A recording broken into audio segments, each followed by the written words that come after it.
राना सनाउल्लाह और मियां जावेद लतीफ़ आपस में लड़ पड़े। राना सनाउल्लाह के इस्तीफे का मुतालबा कर लिया गया। मोहसिन नकवी साहब आखिर कैसे सुरखरू हुए, कौन से ऑफिसर थे जिनको वो लाना चाहते थे, वो भी कामयाबी मिली। पीटीआई को भी एक बड़ी कामयाबी मिली है। एस्टेब्लिशमेंट से मामलात उनके तय हुए हैं। बड़े बड़े जो नाम हैं उनको कैसे छूट मिलने जा रही है। बिस्मिल्लाहिर्रहमानिर्रहीम। मेरा नाम फ़ारूक वड़ाइचा और आप मेरा फेसबुक और यूट्यूब चैनल देख रहे हैं। आज के व्लॉग में सबसे पहले ये कि राना सनाउल्लाह और मियां जावेद लतीफ़ आपस में लड़ पड़े, क्या बात हुई है और राना सनाउल्लाह के इस्तीफे का मुतालबा कर लिया गया। मोहसिन नकवी साहब आखिर कैसे सुरखरू हुए और कौन से ऑफिसर थे जिनको वो लाना चाहते थे, वो भी कामयाबी मिली। पीटीआई को भी एक बड़ी कामयाबी मिली है और इस्टेब्लिशमेंट से मामलात उनके तय हुए हैं। बड़े बड़े जो नाम हैं उनको कैसे छूट मिलने जा रही है, ये आज के व्लॉग में बताएंगे। इसी तरह 17 जजों के घर के बाहर गैर कानूनी गार्ड रूम्स बनाए गए थे, उनको हटाने जाने का हुक्म आया है और ये किस तरह से निशानदेही हुई और क्या होने जा रहा है, ये सारी बातें बुशा बीबी की तबीयत से मुतालिक भी बात करेंगे। आज के व्लॉग में आज के दिन की जितनी आम खबरें उनके ऊपर बात करेंगे और कुछ अंदर की खबरें भी आपके साथ शेयर करेंगे। सबसे पहले हम शेयर करते हैं कि जी इस वक्त बड़ा रौला पड़ा हुआ है जनाब पब्लिक अकाउंट्स कमेटी का। पब्लिक अकाउंट्स कमेटी जो कौमी असम्बली की आप कह सकते हैं कि ये क्रीम कमेटी है एक, और इसकी चेयरमैनशिप बड़ी अहम हुआ करती है। आम तौर पे ये अपोजिशन लीडर या अपोजिशन पार्टी के जो कोई नॉमिनेटेड जो हैं सीनियर आदमी, उनको ये दी जाती है और इसकी एक तारीख़ है। और ये मुझे याद है कि 2011-12 में चौधरी निसार अली ख़ान हुआ करते थे चेयरमैन पब्लिक अकाउंट्स कमेटी, तो वो उस वक्त बड़े बड़े ऑफिसर्स को बुला लिया करते थे और ये बड़ा इख्तियार होता है इस पब्लिक अकाउंट्स कमेटी का। अब ये सारा किस्सा मैं आपको क्यों सुना रहा हूँ, हुआ ये है कि सुन्नी इत्तेहाद कौंसिल ने यानी पाकिस्तान तहरीक इंसाफ ने शेर अफजल मरवत साहब का नाम दिया चेयरमैन पब्लिक अकाउंट्स कमेटी के लिए। और शेर अफजल साहब को मेरी खबर के मुताबिक ये है कि अंदर से ही मुखबरी हुई, अंदर से ही पाकिस्तान तहरीक इंसाफ के 2 से 3 अफराद गए, वो जाके हुकूमती नुमाइंदों को मिले। उन्होंने कहा कि जनाब आप इनके ऊपर इनकार कर दें। यानी ऐसे लोग जिनको लगा कि शायद वो उनका हक था जो शेर अफजल को मिल रहा था या बानी पीटीआई का फ़ैसला ठीक नहीं है, उन्होंने कहा कि इस तो पहले कि जनाब सानू भी ना लभे तो उन्होंने लभ जाए, तो इससे बेहतर ये है कि उसको भी ना मिले। तो ये अंदर से ही हुई। हुकूमत की तो अपनी जनवन ये ख्वाहिश होगी क्योंकि शेर अफजल मरवत इनसे काबू में इस तरह से ऐसा नहीं आता। ये टफ़ टाइम दे सकते थे। कल कलां को ये बनने के बाद क्या पता कि वो कहें कि जनाब फ़लाने बंदे को बुलाएं, सेक्रेटरी दाखिला को बुला लें, फ़लाँ पे बुला लें, आईजी पंजाब को बुला लें, क्योंकि इसके बाद बड़ा लंबा चौड़ा इख्तियार है इस पब्लिक अकाउंट्स कमेटी के बाद। अगर मैंने जो नबी नज़र डाली जो मैं देख रहा था, तो आखिरी मरतबा जब 2013 से 18 के दरमियान खुर्शीद अहमद शाह साहब जो पीपल्स पार्टी का सीनियर लीडर हैं वो रहे हैं। अच्छा, उसके बाद अभी जब ये 16 माह की हुकूमत आई तो इससे पहले शहबाज शरीफ साहब के जो करीबी साथी राना तनवीर हुसैन रहे हैं, शहबाज शरीफ साहब का नाम आया था, वो बनते बनते बने भी शायद थोड़े अरसे के लिए और फिर राना तनवीर हुसैन बन गए। अच्छा, फिर ये जो सब 16 माह का आया तो इसमें नूर आलम खान जो पाकिस्तान तहरीक इंसाफ से इस तरफ आ गए थे, इन्होंने वोट कर दिया था उनके ख़िलाफ़ ही, उनके पास ही आ गई थी।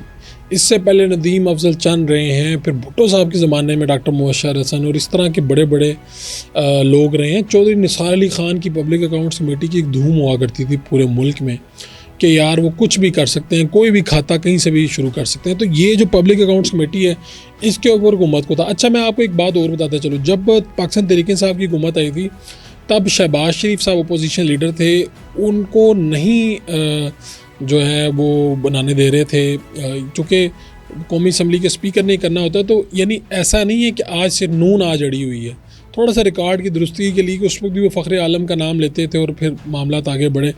खैर, लेकिन ये है कि ये अपोजिशन की ये होती है, बिल्कुल उनकी स्वाबदीद होती है, अपोजिशन का ये हक होता है।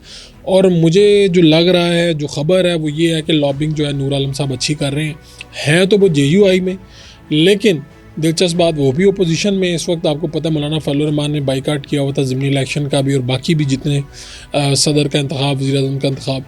तो नूर आलम खान साहब की वैसे नून लीग में और पीपल्स पार्टी में उनकी बड़ी गूढ़ी दोस्तियाँ हैं, तो अगर तो अपोजिशन की तरफ ही बढ़ना है तो शायद सुन्नी इत्तेहाद कौंसिल के किसी कदर नरम मेंबर की तरफ बढ़े ये कमेटी, जो शेर अफजल मरवत वाला जो रोल है वो ना कर पाए।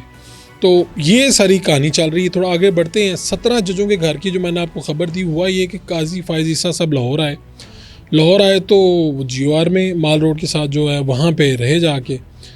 वो गए तो उन्होंने फिर तशवीश का इजहार किया और उन्होंने देखा जनाब GOR में जब आप 1 में अंदर जाना होता है तब भी आपकी चेकिंग होती है, आपका नाम लिखा होता है। तो वो अंदर जाके उन्होंने देखा कि जी बाहर लोगों के घरों के बाहर जो है गार्ड रूम्स बने हुए हैं और एक्स्ट्रा वो जो इलीगल इसे आप कह सकते हैं कि तामीराती काम हुआ।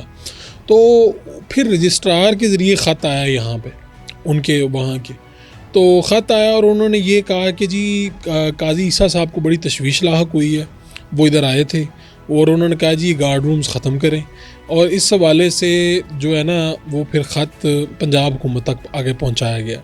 इसी तरह लाहौर हुकूमत के जो लाहौर हाई कोर्ट के रजिस्ट्रार हैं उन तक जो services and general administration department है वो ये दरख्वास्त पहुंचा रहा है कि भाईजान ऊपर से आर्डर आ गया, इसको कम करें। अच्छा, ये नहीं कि सिर्फ जजों के घर के बाहर ये चौकियाँ ये लगे हुए हैं। अगर आप जाएं GOR 1 में आपका जाना हो तो आपको पता चलेगा वहाँ पर IG साहब की भी चूँकि रिहाइश है, सेक्रेटरी दाखिला की भी, चीफ सेक्रेटरी की भी, जितनी बड़ी बड़ी ब्यूरोक्रेसी सारे वहीं पर रहते हैं। जो नुक्ता उन्होंने उठाया ना बड़ा दिलचस्प है। उन्होंने कहा कि जनाब अगर आपको गार्ड चाहिए तो उनको आप घर के अहाते के अंदर यानी कि गैराज या वहाँ के अंदर आप रूम बना के दें। बाहर जो जगह है क्या वो आपकी है? दूसरी बात ये कि जो अगर आपने तामीरात की है तो ये एक मुनासिब अमल है कि अवाम के टैक्सों से, अवाम के पैसों से आप जनाब उसकी तामीर कर दें। और आपके घर के जो अगर आपको गार्ड की ज़रूरत है तो उसके घर के अहाते के अंदर होना चाहिए, ना कि बाहर आप सड़क के ऊपर और घर के बाहर जो जगह आपकी नहीं है वहाँ पे ये कर लें। तो इसके ऊपर एक खलबली सी मच गई है। ज़ाहिर बात है यहाँ पर पाकिस्तान में अपने ही डिपार्टमेंट की तरफ तो कोई नहीं बढ़ता, दूसरे डिपार्टमेंट्स की तरफ बहरहाल निशानदेही की जाती है। काजी साहब का ये अच्छा इक़दाम है अगर इसके ऊपर अमल दरामद हो जाए। होता ये है कि आमतौर पर इस तरह की बात आती है, आगे तक जाती है, लेकिन होता नहीं है। तो अब ये जो मामला है इसके ऊपर काजी साहब ने जो है तशवीश का इज़हार किया। देखें बात कहाँ तक बढ़ती है। ख़बर अगली ये है कि जवेद लतीफ़ साहब अपने धीमे सुरों में और फिर ऊंचे सुरों में और फिर सख्त लहजे में मैसेजेस दे रहे थे। राना सनाउल्लाह भी पीछे नहीं थे। अब ये हुआ है कि राना सनाउल्लाह साहब ने उनके बारे में जब मैंने भी पूछा था तब भी उन्होंने मुझे ये कहा था कि जवेद लतीफ़ ठीक आ रहे हैं, अगर उनके पास कोई सबूत इल्ज़ामात के तो वो सामने लाएँ। अब जवेद लतीफ़ साहब उससे थोड़ा सा आगे बढ़े। जवेद लतीफ़ साहब नवाज शरीफ साहब के ज़्यादा करीब समझे जाते हैं, राना सनाउल्लाह दोनों जो ग्रुप्स हैं उनके करीब समझे जाते हैं। तो उन्होंने कहा जी फैसलाबाद में मुकम्मल शिकस्त हुई है और राना सनाउल्लाह साहब को इस्तीफ़ा देना चाहिए पार्टी को। राना सनाउल्लाह पंजाब के सदर है मुस्लिम लीग नून के, ये जावेद लतीफ़ साहब कहते हैं। और फिर वो ये कहते हैं कि राना साहब को शेर अली ने गोद में लिया। शेर अली आबद शेर अली के वालिद हैं मुस्लिम लीग नून में, और सियासत में तो पहले आ चुके थे लेकिन मुस्लिम लीग नून में आगे बढ़ाने में उनका बड़ा किरदार रहा राना साहब को। और बाद में इनकी फिर काफ़ी लंबी लड़ाई रही। आखिरी इलेक्शन में कोई ताल्लुका थोड़े बहुत ठीक तो हुए लेकिन उस हद तक नहीं हुए। और राना, एक बात बता दूं, राना सना हूँ या कोई और, मेरा पहला और आखिरी मुकाम नून लीग है, हक़ाइक़ बयान करूँगा चाहे कोई मार दे। ये सारी बातें उन्होंने TV पे बैठ के कर दी हैं जवेद लतीफ़ साहब ने। और जो राना सनाउल्लाह साहब ने जवाब दिया, उनका बेसिकली हुआ ये है कि जवेद लतीफ़ साहब और राना तनवीर हुसैन शेखपुरा से दोनों, इनकी आपस में बनती नहीं है, सबको पता है पार्टी के अंदर भी। तो जवेद लतीफ़ साहब को दुख है कि राना तनवीर क्यों जीत गए हैं। अब राना तनवीर सिर्फ खुद नहीं जीते, अभी उनके एक भतीजा MNA बन गया, उनका अभी ज़मीनी इलेक्शन में उनके भाई MPA बन गए हैं।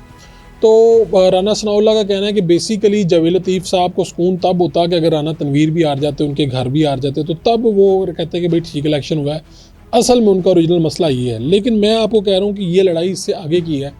मुस्लिम लीग नून की ये लड़ाई सिर्फ यहाँ तक महदूद नहीं है, और भी बहुत से लोग हैं जो आपस में गुत्थम गुत्था होने को तैयार हैं। देखते हैं कि पार्टी के अंदर से आगे बढ़ के कोई इनको रोक पाता है या नहीं रोक पाता, ये सिलसिला जारी रहेगा या नहीं रहेगा। मेरी इतलात ये है कि एक आधे लीडर को बुलाया गया था और हाई कमान की जानिब से, पाकिस्तान मुस्लिम लीग नून की जानिब से वो बुला के उनको कहा गया कि यार आप इस तरह के बयान ना दें। राना सनाउल्लाह साहब की भी मुलाकात हाई कमान ने बुलाया नहीं, उसमें से भी इसी तरह का कहा गया कि हाथ होला रखें, कोई मसला नहीं है। जवेद लतीफ़ साहब को अलबत्ता अभी तक किसी ने नहीं बुलाया। वो चाहते थे कि उनको बुलाया जाए, ख़ास तौर पर मरीम नवाज़ साहिबा या नवाज़ शरीफ की तरफ एक मुलाकात तो हुई, लेकिन जो उनकी तसल्ली थी या जो वो सोच रहे थे वैसा नहीं रिस्पॉन्स आया। राना सनाउल्लाह साहब को तो बिलाखिर वो रिस्पॉन्स आ गया। मोहसिन नकवी साहब की, और जो मैंने कहा था जी, इस वक्त पाकिस्तान तहरीक इंसाफ के मामला तय हो गए हैं और बड़े बड़े नाम जो हैं उनको फ़ायदा होने जा रहा है। वो क्या था, एक तो बुशरा बीबी के हवाले से रात गए, अचानक एम्बुलेंस वहाँ पे आई और बताया नहीं गया पाकिस्तान तहरीक इंसाफ को, और वही मुबैना तौर पर वही मामला बताया जा रहा है कि उनका जो प्रॉब्लम चल रहा है खुराक के हवाले से और खुराक की नाली वाले जो प्रॉब्लम चल रहे हैं, लेकिन उसमें कुछ भी अभी पब्लिक नहीं किया जा रहा है। इस पर भी तशवीश है पाकिस्तान तहरीक इंसाफ को। बात यह है कि काबीना ने ECL में से जो लिस्ट है जनाब, जो आप बाहर नहीं जा सकते, उसमें PTI के बड़े बड़े नाम निकाल दिए। मिसाल के तौर पे अली मीन गंडापुर, चलो वज़ीर आला, उन्होंने बाहर के करने। गुलाम सरवर खान चले गए यहाँ से। मुराद सईद पाकिस्तान तहरीक इंसाफ में इमरान खान के मुतबादिल समझे जाते हैं, उनका नाम निकाल दिया गया। परवेज़ खटक, शफकत महमूद, एजाज़ शाह, अली जैदी, खुसरो मुख्तार आज़म स्वाति, असद उमर, उमर अयूब, यानी उमर अयूब इस पार्टी के जनरल सेक्रेटरी हैं, अपोजिशन लीडर हैं, उनका भी नाम निकाला। महबूब सुल्तान, फवाद चौधरी, फ़रोग नसीम, शीरी मज़ारी को भी एग्जिट कंट्रोल लिस्ट से निकाल दिया गया है। ये सारा काम नैब की सिफारिश पे वफाकी हुकूमत ने किया है। अलबत्ता इमरान खान, बुशरा बीबी, फराह गोगी, जुल्फी बुखारी, इनके नाम ECL में बरकरार हैं।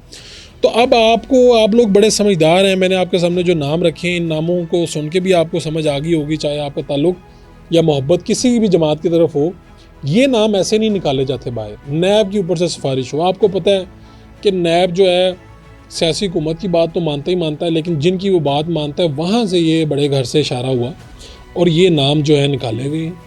इसके दो मतलब हैं, एक तो ये कि इस्टेब्लिशमेंट से पाकिस्तान तहरीक इंसाफ के मामला जो हैं वो इस हद तक तय हुए हैं कि हम आपको थोड़ा सा रिलीफ देंगे। चलो भाई, बाहर से उमरा कर रहा हो, बाहर के मुल्कों में अक्सर इनके रिश्तेदार हैं, मिल रहा हो, तो थोड़ा सा रिलैक्स हो जाओ, और उसके बदले में आप ज़रा जो कौमी असम्बली में, सेनेट में इधर उधर धांधलियों पे ये वो थोड़ा सा चुप रहें, जो मुतालबात जो भी हो सकते हैं।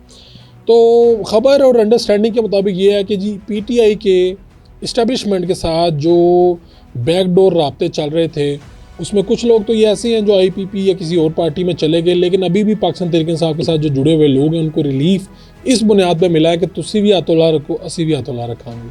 तो ये भी एक बड़ी ख़बर है इस वक्त, और समझने वालों के लिए इसमें निशानियाँ। आखिरी खबर, मोहसिन नकवी साहब के जो ऑफिसर जिनको वो ले के जाना चाहते थे, बिलाखिर वो कामयाब हो गए। पंजाब हुकूमत ने रजिस्ट किया, वफाक ने रजिस्ट किया, लेकिन वो इस्लामाबाद के IG उन्होंने अली नासिर रिजवी साहब को बना दिया है। यहाँ पर नए DIG आ गए हैं। 24-25 दिन वो नहीं गए थे, बिलाखिर कामयाबी मिली। मोहसिन साहब ही उनको वहाँ पर लेके जाना चाहते थे और वो अब IG इस्लामाबाद बन चुके हैं। वहाँ पे जाके उन्होंने चार्ज संभाल लिया। इधर भी DIG ऑपरेशन ने नए चार्ज संभाल लिया। तो अभी तक जो प्रिवेल कर रहे हैं वो मोहसिन नकवी साहब की ग्रुप तो कोई नहीं, मैं कहता हूँ वो वन मैन पार्टी हैं और वो अपने सारा काम कर रहे हैं। लेकिन ये सूरत हाल हुई है कि बिल आखिर इस तनाव की कैफियत में से सुरखरू जो हैं वो मोहसिन नकवी साहब हो गए हैं। इंशाल्लाह नए व्लॉग नई खबरों के साथ फिर हाजिर होंगे। अल्लाह निगहबान।